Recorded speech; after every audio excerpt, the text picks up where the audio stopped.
Salut à tous, je suis ravi de retrouver sur canaltour.com pour évoquer cette réunion de gala en ce dimanche 21 juin sur l'hippodrome de Paris-Vincennes. De belles épreuves à l'affiche, dont 4 groupes 1. De quoi ravir les amateurs de trot. Nous aurons également une réunion 3 sur l'hippodrome de Lyon-Paris. Concernant le quintet, c'est pas mal non plus avec des chevaux de classe au départ, le prix Bertrand de Loison. J'aime beaucoup dans cette course le 16 d'Orgos de Guez, c'est une course visée pour lui, c'est un bon cheval. Il a couru déjà 10 quintets, en 10 quintets courus, il a signé 4 succès. Sachez certes qu'il doit rendre 25 mètres, mais le cheval a vraiment tout pour lui. Il sera pieds nus, il a couru 23 fois déféré les 4 pieds et a signé 15 succès dans cette configuration auquel s'ajoutent 4 podiums. Bref, du 19 sur 23 lorsqu'il est pieds nus. C'est un excellent cheval, sa préparation a été axée sur cette course, il devrait répondre présent. On lui posera toutefois le 8, Duc de Lasserie, bien engagé au premier poteau et en forme, comme en atteste sa récente deuxième place dans le prix de l'Obélisque. On lui posera le numéro 3, Calou Renardière, lui aussi au mieux, il vient de s'adjuger une étape du GNT en début de mois à Laval, il sera de nouveau pieds nus. Le numéro 7, Elvis du Vallon, collectionne les bons résultats depuis plusieurs semaines, voire même depuis plusieurs mois, et devrait une nouvelle fois répondre présent. Le 2, Callegrone, attention à lui, c'est un cheval qui vient de s'adjuger un groupe 3, où il devançait notamment Dream de Lasserie qu'il retrouve ici. Il s'agit d'un groupe 3, c'était au mois de mars à Cagnes-sur-Mer. Le numéro 1, Carioca de Loup, n'est pas un modèle de sagesse, mais c'est un bon cheval. Il l'a prouvé entre ses incartades dernièrement. Il est capable, à mon avis, de se classer parmi les 5 premiers à la faveur d'un parcours complet au trot et sans disqualification. Le numéro 6, Classic Connection, est un cheval qui compte déjà 10 succès en une quarantaine de courses courues. Il effectue sa rentrée, mais il convient de s'en méfier. Attention également au numéro 10, Express Jet. N'oubliez pas que c'est un cheval qui, à l'âge de 4 ans, en 2018, avait pris la deuxième place du prix de sélection derrière Davidson Dupont, ou encore la troisième place du critérium des 4 ans. Ici, dans ce lot, une place peut lui revenir. En cas non partant, on citera le 14, Coach Franc Bleu. Bref, en résumé, base le 16 d'Orgos de Guez. Pour le contrarier, le 8, le 3, le 7 et un peu plus loin, le 2, le 1, le 6 et le 10, ce qui donne en chiffre 16, 8, 3, 7, 2 As, 6 et 10. Suite du programme Vincennes, la première directe avec le 103 Volver di Poggio, un cheval en gros retard de gain. Il est arrivé cet été dans l'écurie de Jean-Michel Vazir après avoir effectué un début de carrière en Italie. Et ce cheval, en 6 sorties pour l'entraîneur sartois, a signé d'excellents résultats, 5 podiums. Et la seule fois où il n'a pas fait l'arrivée, il a été disqualifié pour gêne sans cette bévue. Il afficherait du 100% de réussite sur le podium depuis son arrivée chez Jean-Michel Vazir. C'est un cheval qui vient de s'imposer par 2 fois avec beaucoup de marge à Pontchâteau et à Caen, et à mon avis ici, il devrait pouvoir confirmer, d'autant qu'il a hérité d'un bon numéro derrière l'autostart, le 3. On lui posera et on se méfiera pour lui du 102 Azimut, un cheval qui est invaincu en 2 sorties publiques cette année en 2020 et qui nous arrive d'Allemagne. Dans le prix, Raymond Foire, groupe 3, j'aime beaucoup le 207 Gelati Cut comme la dernière fois. Le cheval a répondu présent en dernier lieu en s'imposant dans un groupe 3 de même facture à Mokanchi en début de mois, le 5 juin. Il retrouvera sur sa route les compagnons d'entraînement, le 6 Girolamo, lui aussi très doué, et le numéro 5 Guillemot du Pomereux, donc 207, 206, 205.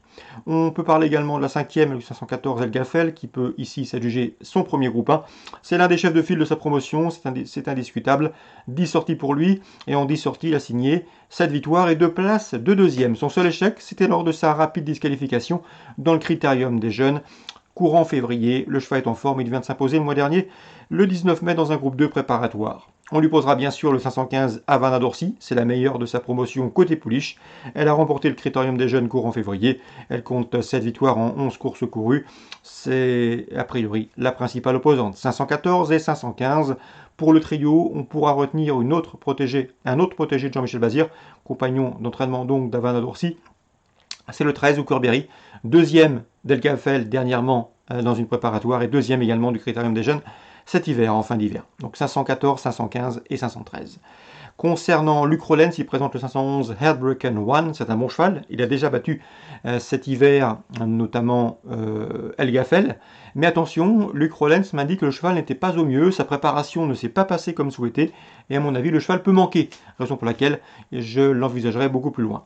Dans le prix René Balière, belle épreuve, autre groupe 1 de la Réunion avec le prix d'essai, également le prix du président de la République, eh bien nous avons au départ un champion, le 607 FaceTime Bourbon, vous le connaissez, c'est un collectionneur de groupe 1, collectionneur de classiques. Le cheval a remporté le Grand Prix d'Amérique cet hiver et ici, pour sa rentrée, il peut une nouvelle fois faire tilt. On lui posera toutefois un cheval en pleine forme, le 602 Enino du Pomereux. Il vient de se permettre le luxe de faire tomber Klingem, le champion Klingem, à l'occasion de sa victoire dans le prix Chambompé dernièrement. Le cheval devra une nouvelle fois être à l'arrivée. D'autant que son numéro derrière la voiture est bon. Delia du Pomereux, compagne d'entraînement et de couleur de Enino du Pomereux, le 601 Delia du Pomereux, confirmé à ce niveau, en forme régulière et déjà performante sur ce tracé, doit pouvoir également se mettre en évidence. 607, 602, 601, on ne peut passer non plus sous silence la présence du champion Bold Eagle, le 3, c'est le quadruple tenant du titre, il a remporté 4 fois de suite. Cette course et remet son titre en jeu, à mon avis, il faudra sortir le grand jeu pour faire aussi bien cette année, mais sa présence méritait d'être soulignée. Concernant le prix du président de la République, j'aime beaucoup le 711 Guilmois-Forgan. J'ai eu l'occasion de m'entretenir avec son entraîneur Pascal Castel. Le cheval est bien, sa préparation s'est très bien déroulée. C'est un cheval qui n'a cessé de monter les étages et de progresser. Lors de ses 4 dernières sorties montées, il a signé 3 succès, une place de deuxième. Le cheval vient de s'imposer les préparatoires. Elles avaient pour cadre les pistes de Caen et de Laval. Le cheval est au mieux, il sait tout faire. Il a gagné en maturité, il a gagné également en vitesse au départ. Et dans ce lot, je pense qu'il devrait confirmer ses derniers succès. En tout cas, il a le profil pour prendre le chef de file de sa promotion sous la selle. On lui posera toutefois le 15 Gospel Pat, un cheval qui est confirmé au plus haut niveau. Il y prend régulièrement de bons résultats et des podiums.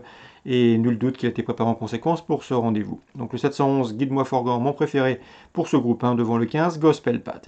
Dans la 8e, citons la présence du 808, Firecracker, un cheval très dur à l'effort. Il devrait une nouvelle fois assurer le spectacle en prenant la tête et la corde. Et à mon avis, à ce petit jeu-là, ce cheval doué, à l'évidence, présenté par Grégory Torel, devrait les emmener très loin. Le 808, Firecracker.